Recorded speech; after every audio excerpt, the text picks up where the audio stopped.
اسهل واسرع طريقة تشغل بيها كاميرا A9 بكل سهولة. ده شكل الكاميرا. طبعا احنا بنبدأ نشغلها من كده هنا، هي فيها زرارين بس، اوف واون والمود.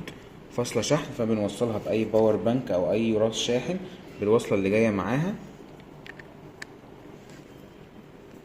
وهنلاحظ هنا ان في لمبتين بدأوا ينوروا، الحمرة دي واللي هنا في واحدة زرقاء هتبدأ تنور بسرعة، تنور وتطفي. كده بدأت تنور اهي، بتنور وتطفي. كده احنا جاهزين لان احنا نوصل الموبايل بالكاميرا.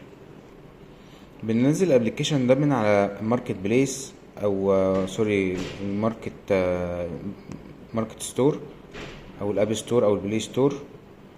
المهم بننزل البرنامج ده. لو ما لقيناهوش فاحنا بنعمل سيرش على جوجل كروم عشان خاطر ننزل البرنامج ده. جوجل عموما يعني هنعمل سيرش على اسم البرنامج لحد ما ننزله. هنفتح البرنامج. طبعا انا ولا موصل واي فاي ولا موصل اي حاجه. دوس اول حاجه على الكلمه دي كده، دايس هنا، بيبدا يعمل سيرش. بفتح له الواي فاي. طبعا هي الكاميرا اصلا فيها واي فاي.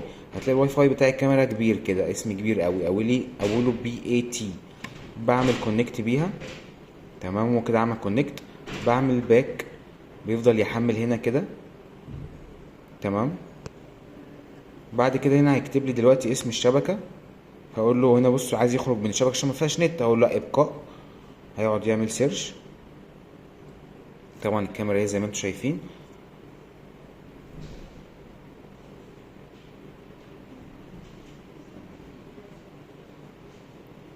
هيجيب لي بقى القايمه دي كده، ودي الكاميرا. هدوس هنا كده، هيفتح الكاميرا بقى وابدا اشوف الصوره لايف من غير نت، من غير اي حاجه. ادي الكاميرا اهي، وادي ايدي اهي بتمشي عليها، وادي الموبايل اللي بصور بيه. ما تنساش تعمل لايك للفيديو، متابعة للقناة عشان تشوف كل جديد. وكده احنا شغلنا الكاميرا بكل سهولة وبكل بساطة وفي اسرع طريقة. طبعا تقدر تتحكم هنا في الصورة في الازرار دي كده. تقدر تتحكم في الصورة، تقلبها كده او تعكسها كده. تقدر تطفي اللمبة اللي فوق اللي بتنور وتطفي. تقدر تزود الجودة وتقللها. تقدر تسمع صوت اللي في المكان، يعني كده شوية اصلا فيها مايك داخلي. لما ادوس هنا كده انا بتكلم هيظهر الصوت هنا ويطلع هنا. كده انا شغلت الكاميرا بالواي فاي من غير نت، من غير اي حاجه خالص. ربطت الكاميرا بالموبايل من غير اي حاجه.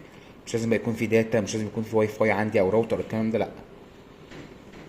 ما تنسوش المتابعه للقناه ولايك للفيديو. شكرا.